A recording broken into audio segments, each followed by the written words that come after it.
we dive headfirst into the wacky world of video card audio. And this guy's been taking notes from my book, Selling a Theory, and is now confident that his company is on track to become a multi-billion-dollar international powerhouse. Meanwhile, back on Earth, we have the world's first performance of a GPU synth played by none other than the granddaddy of video card plugins, Neil Schneider. To tell this story right, we have to go back in time.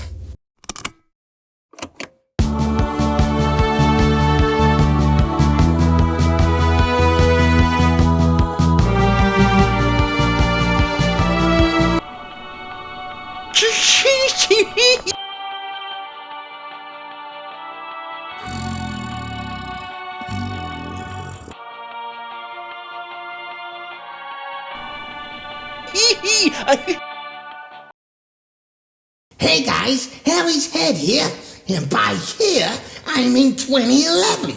So kick off your shoes, sit back, put your hands down your pants, whatever you usually do, and let's take a deep dive into the belly of the beast.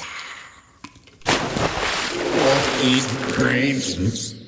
In 2011, 3 Russians set out to be the first humans to put audio plugins on a video card. This heroic conquest was cut short with a quick Google which showed that it had already been done by the Germans, and the Brits, and the Italians. And not to be defeated, they journeyed forth to become the world's first humans to put audio plugins on a video card by simply discrediting the Germans, and the Brits, and the Italians. Their first foray into this strange new world was to make their own door, which was a total disaster as they couldn't get the fucker to work. There was another attempt of building something GPU in the audio world, and we failed. And there were the other investors who invested in the company, but we closed the company. After this swift kick to the testes, the company was forced to close, leaving their investors high and dry, which they covered up by blaming the investors. After laying low and changing their name, they resurfaced in 2015 as GPU Audio, focusing on the audio plugin market. Their goal was to create an STD so that developers could port their existing plugins over to GPU Audio's proprietary tech. In order to sell this market-disrupting idea, GPU Audio needed a market. It wasn't going to be easy to persuade developers to completely recode all their plugins from scratch to work on video cards. After not much thought at all, GPU Audio settled on the highly lucrative and ever-buoyant market of struggling musicians with high-performance gaming laptops. After 12 long years, they've created a 1-knob reverb with 10 settings and a chorus flanger delay that was working 5 years ago and is still in beta. Along with that, they've also done a pretty picture of a synth GUI, which they tout as, yes, you guessed it, the world's first ever GPU synth. We're building the world's first, GPU, fully GPU-powered, synthesizer. The world's first GPU-powered synthesizer, which is kind of amazing. Now we're all shaking maracas for the same mariachi band. Let's go back to Harry in the studio. Thanks, Harry's Head. Let's take a look at why GPU Audio think we should say no to CPU and hello to GPU. Wow. Wow. Wow. Howdy, fellow nerds. To properly test GPU Audio's claims, I've put some premium consumer-grade hardware inside me. Will you do the honors, Harry?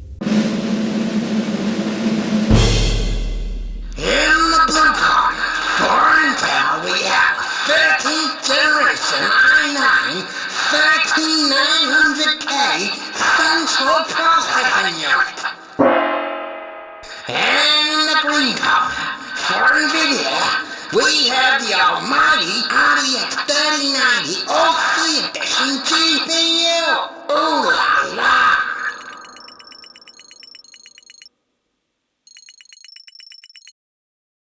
Test 1. Convolution reverb render.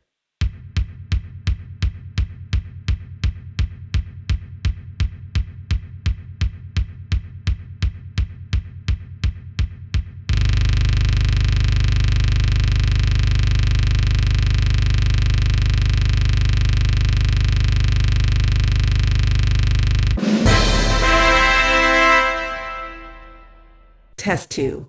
Latency test.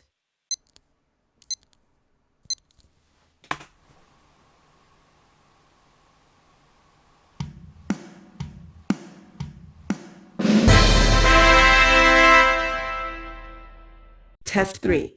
Track count stress test.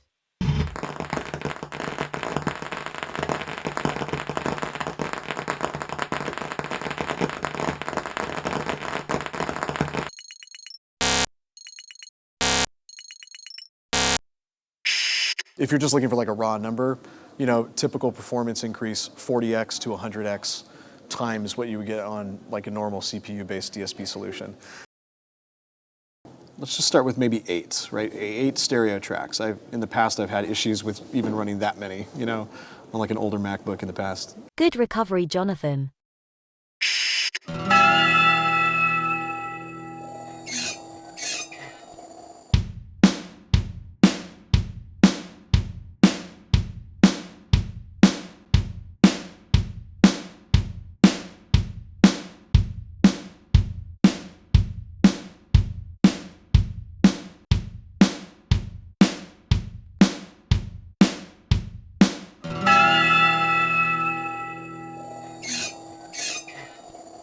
I'm gonna jump in here real quick and explain the test. In order to keep the latency down and actually test the power of the GPU plugins, I had to stack 5 instances in each container plugin.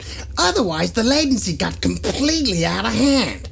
This is the fairest way I could test it until GPU Audio find a way of providing consistent latency in line with the 1 millisecond buffer. Our total addressable market is $350 billion. That's billion with a B. Know your time before you take action. Starting a business or projecting next year's revenue growth is always thrilling. But if you want to follow a realistic path towards success, you need to first understand what's actually possible. So let your total addressable market be your North Star and guide you through a journey that's rooted in reality, not hype. We interrupt to bring you special World Crisis broadcast from Iceland.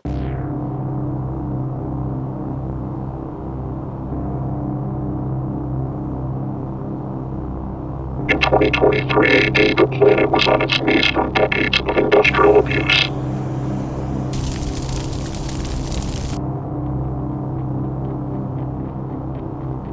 World leaders gathered to try and stop the damage, but feared it was too late. Meanwhile, deep in the heart of Eurasia, 3 greedy scientists were working on a technology that could finally trigger an extinction-level event.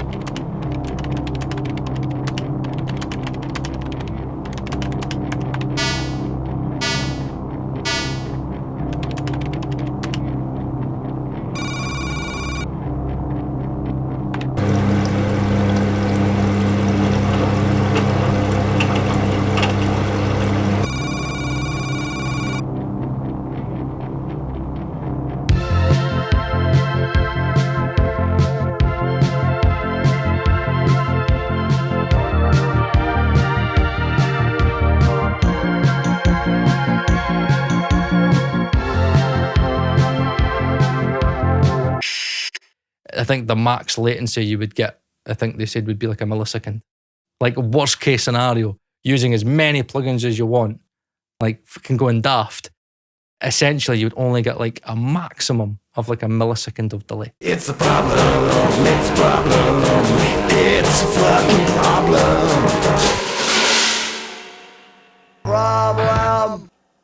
The The VST plugin format isn't suitable for parallel processing, as it does not support asynchronous code, which allows multiple instructions to be processed simultaneously.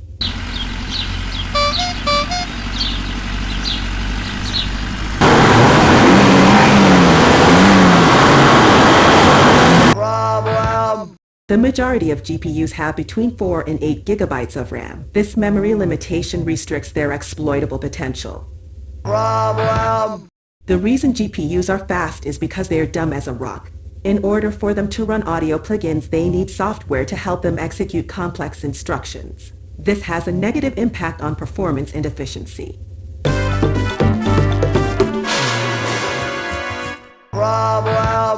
This inefficiency comes at a cost in the form of excessive power consumption, which we measure in performance per watt.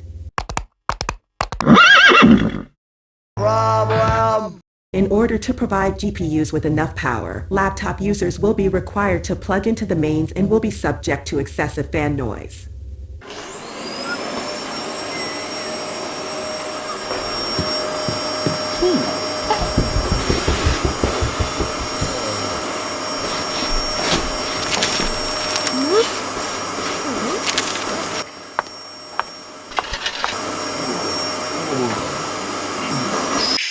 Since GPU audio love throwing numbers around and slapping them on charts, I thought I'd do a few charts of my own.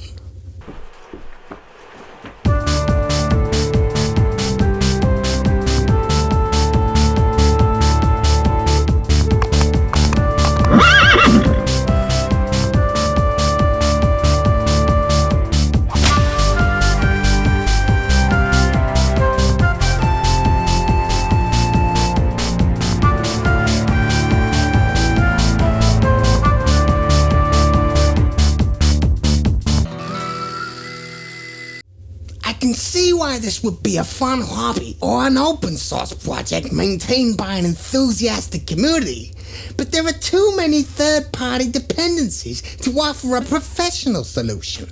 Put simply, GPU audio cannot guarantee their plugins will work from one day to the next. At any given moment, NVIDIA or AMD or Apple could pull support, and that would be the end of their business and the end of your sessions.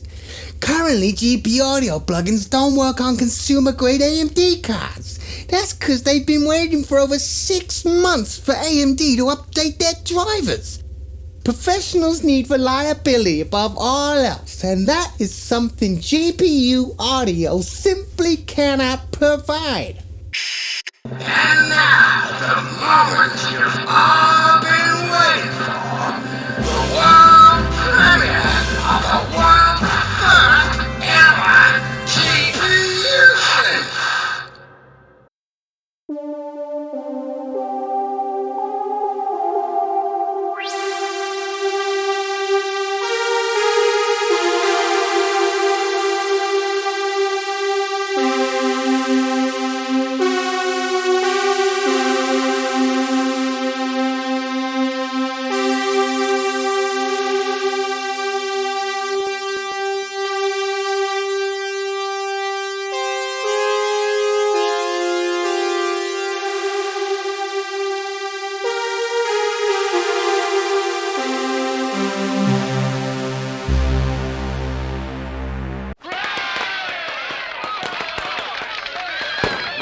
And there you have it, an actual world's first. Woo!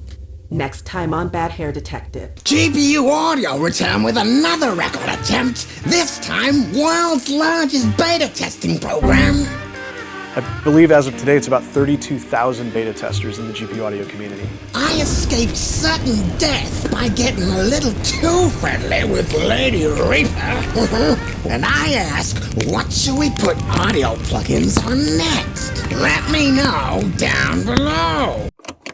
Apparently, if you say fuck, cunt, fuck, fuckity, fuck, cunt enough fucking times, this is where your videos end up. Hell fucking no. Harry ain't going out like that. I need all you beautiful nerds out there to get on the phone and call everyone you've ever met and tell them about the good work Bad Hair Detective is doing over here. And that way we can fuck the pesky algorithm in the fucking ass with a giant fucking spoon.